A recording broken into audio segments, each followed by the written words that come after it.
Hey guys, welcome back to the opening match. I'm Daniel. I'm Angel. And yes, tonight we're back at WWF, and we're going to be looking at the opening match for Survivor Series 1988. And the opening match is an elimination match. It's team... Plued. Yes, that's what she was calling the whole night. Tell them what Plued means. Pink, red, and yellow. No, pink, blue, red. There it is. Because Blue Blazer, Brutus Beefcake, she called Pinky because he had pink and black stripes, and Ultimate Warrior had red trunks with a little bit of yellow on it. So team Brutus Barber, Beefcake and Warrior going up against team Honky Tonk and Brown. Elvis. It's Elvis. Honky and Brown. Come together. Elvis. So yeah, let's get into it, shall we? The only build-up, the only background story to this match is the feud between Honky Tonk Man and the Ultimate Warrior. Because Honky Tonk Man was the former Intercontinental Champion, and he lost his IC title to, I guess we'll say Red, the Warrior at SummerSlam in like 26 seconds. Like this squash match. So he's still a little pissed off, so the team captains, Honky Tonk Man and Bad News Brown on one side, and Warrior and I keep getting Beefcake on the other side. So that was literally the entire, like, everybody else is kind of thrown in here to pad out Honky Tonk Man and Warrior here. So let's run down the teams, shall we? First, let's look at Plued. We'll look at Team Plued. Of course, you know it's Beefcake and Warrior. You also got Blue Blazer, which is a young Owen Hart. Sam Houston and Jumpin' Jim Brunzell. Now, here's my problem with this team. Okay, look at the other team first. I guess the other team second, I guess. Honky Tonk Man, Bad News Brown, the Outlaw, Ron Bass, and Greg the Hammer Valentine. 4 really good wrestlers. Now, you got Dangerous Danny Davis, which sucks. But still, yet, 4 out of 5 solid, wrestlers. Even though I know, like, Ron Bass is kind of like today, everybody's like, hey, Ron Bass. But, like, when I was a kid, he was dangerous as fuck. Like, pay-per-view wise, maybe he wasn't that great. But here's my memory of Ron Bass when I was a kid, was when he fought Bruce Beefcake on Saturday Night's Main Event. He took off his spur and started cutting his head open with it. Oh my God, it's brutal. And he had like this big red X on the screen. And I just remember thinking like, oh my God, like this is the most horrific thing ever. Yeah, that was some fucked up shit. It's a shame Ron Bass never really got much of a shot at anything else. This was back when Bad News Brown was not just a mid-card whatever. He was actually kind of like looked at as a threat. And then, of course, Greg Valentine, which is always a great Honky Tonk Man. I mean, at this point, he's still kind of, he's in the IC contention, so, I mean, still kind of relevant. But then you look at the other team. Now, granted, yes, Warrior and Beefcake, that's a pretty good, solid duo. I know everybody shits on Warrior and Beefcake, but I'm sorry. Warrior, super popular, super over. He looked like a main eventer in this opening match. That's how awesome he was. And then Beefcake, like, same thing. Like, he was never as popular in I guess with people with as Jake the Snake or Hacksaw Jim Duggan or Ultimate Warrior or Hogan, nothing like that. But he was still super popular back then. People don't want to admit that, but like Brutus Beefcake, he was the shit at one point. He wasn't a great wrestler and he didn't really go on to do much, but still yet, I mean, I was always a fan. So these are 2 pretty decent, co-captains. But dude, they're just stuck with the Job Squad. Oh my, okay. Blue Blazer, yes, it's Owen Hart. Guess what? He's not Owen Hart here. He's the Blue Blazer. He's a masked jobber. That's it. Alright, moving on. Sam Houston? Are you fucking kidding me? Got Cowboy over here? We already got one Cowboy in this match. We don't need another one. So, Sam Houston. Yeah, Houston, we have a problem. And then the last one, and this is one that boggles my mind. Now, I honestly do not know. If you guys know, drop the comments down below. But we got Jumpin' Jim Brunzell, and I'm thinking to myself, what happened to the tag team? And I don't remember, is B. Brian Blair on this pay-per-view also? Like, did he team up with Jake the Snake during the Jake the Snake Andre match later on that evening? I don't remember. I can look it up right now, but I choose not to. Anyways, like, did the Killer Bees break up?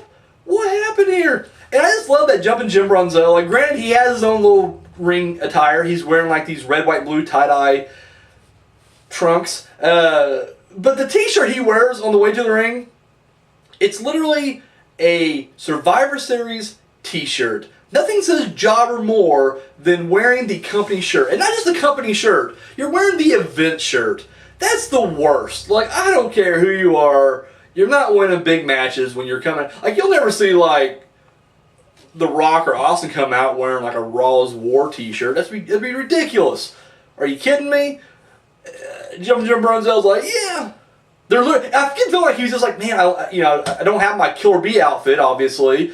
I'm trying out this new singles run. I don't have a jacket. So you don't need a jacket. Just walk out there with, your trunks. That's it. He goes, no, I want something. And they're like, oh, fuck, Brunzell. Here, from the merchandise stand, here's a t-shirt. Put it on. It's a Survivor Series 1988 t-shirt. Jackhole. Anyway, so that's the teams right there. I just remember even as a kid thinking, wow, this seems a little unfair. This is really uneven right here. Anyways, so let's get into it. Dangerous Dane Davis right off the bat, taken out, sleeper hold, arm up and down 3 times, gone. And I'm like, and who'd you vote for on this one? Take too long. She was voting for, in her words, Team Plude. She was on the Team Beefcake Warrior. So, first time we're kind of on the same boat. Normally she votes for bad guys. I don't get it. She's always voting for like the assholes of the group, but here she went the good team this time. So we got to cheer together instead of opposing. Anyway, so yeah, won't go through every elimination. All I know is that Brunzell gets hit with the ghetto blaster. Big Brown leaves. What? Yeah. What'd you say? The Brown. Bad News Brown? Yeah. Yeah. He left. Yeah, he gets hit accidentally and he gets pissed. And he's like, I'm going home. And he walks away. Sam Houston gets beat because he just refuses to tag out for some reason. Yeah, and then they take out Blue Blazer.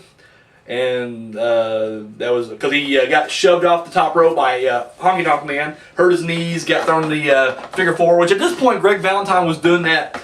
He had that shin brace or shin guard, but he'd always turn it around to apply more pressure for the figure 4. And then Beefcake and Elvis, or Honky Tonk Man, sorry, I'm using her terminology now. They roll out of the ring and they fight outside, and of course double count out. So we're left with Ultimate Warrior against Bass and Valentine, and Red against Valentine and Outlaw Ron Bass, one of the Cowboys. And so yeah, that's what we're left with. Warrior gets beat down for a minute, but he comes back and he literally just clobbers them both with like running double axe handles. Like he's just like, clock 1 2 3, clock 1 2 3. It works for him. It works for him. So there you have it. Team Plude wins. More importantly, the Ultimate Warrior, sole survivor of the match. The fallout from this match. So immediately after this, Warrior gets put into a feud with Ravishing Rick Rude. And of course, initially the feud would start over the IC title, obviously, and also kind of a dick measuring contest as they were trying to figure out who had the best body, the best physique. And they would square off and the ultimate pose down, which the Warrior won, even though Rick Rude would attack him with the like a little springy weight or some shit like that. Anyways, doesn't matter. But that feud would go on even further. But that's about 2 fucking years.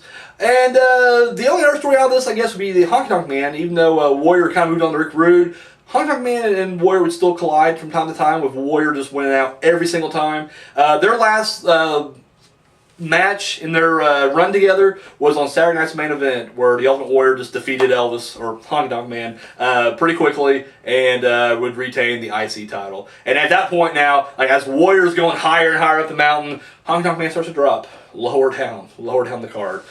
So yeah, this was probably his last high-profile run right here. Now he would eventually go on to form Rhythm and Blues, but they didn't really go far. They were memorable. I'm not saying they weren't memorable. I'm just saying as far as win-losses and actual overall storyline, they didn't go very far. So, Sweetie, let's get to your review. I've talked long enough. What do you think about this match? I thought it was. Yeah? Okay. What did you like about it? So it was okay, but you don't know what you liked about it? No. Maybe something you liked about it. Plude. You just like the outfits? Yeah. You're just like, I like people with colorful outfits. Yeah. Oh, God. Well, what did you not like about it? I don't know them. You're the worst reviewer ever. This is ridiculous. All right, I'll move on without you. Horrible. For me, I really like this match. I'm a big fan of the Survivor Series. This is my favorite pay-per-view, especially these classic ones. When they stopped doing the team formations, or every match was a Survivor Series match, I kind of zoned out of that. Because now it's just like every generic fucking pay-per-view they have anyway. So I really like Survivor Series. And I like this match. Like I said, it's just fun seeing some of the people in this one. Funny to see like Sam Houston, with the Ultimate Warrior. Like you'll never see that ever again. So it's just kind of funny. Blue Blazer getting his ass handed to him. It's good times. It's good times. So I enjoy it for what it is. There are a couple of botches that I think it's kind of funny. Like Warrior just cannot take a clothesline. Like he gets hit and just like stumbles back. And it's just like, really, dude? Like don't take a bump. And at one point, Blue Blazer tried to leapfrog over Greg Valentine. It's like collide. Like it's like Valentine's head hits Owen Hart's dick, and they just both go down. It's really brutal to watch. But yeah, overall, thumbs up on this match. So that's all I got. Tune in next week. I don't remember. We're either doing Super Clash 3, the only AWA pay-per-view, or we're going to be doing Starrcade 88. I don't remember which one we're doing. We're hitting either AWA or NWA, so tune in either way. So that's all I got. So you got anything else to add? No. No? Nothing? You just look miserable. Like I forced her to do this. Like she's chained. You don't see it, but underneath the camera, she's chained to this chair. And I'm like, you're going to review a wrestling match with me. She's like, please don't make me do this anymore. I'm like, shut up. Watch the wrestling. And use the real names. She don't use the real name, though. She calls them Pinky and Blue and Red and Elvis and Team Plude. So that's all I got, guys. Thank you for watching. Until next time.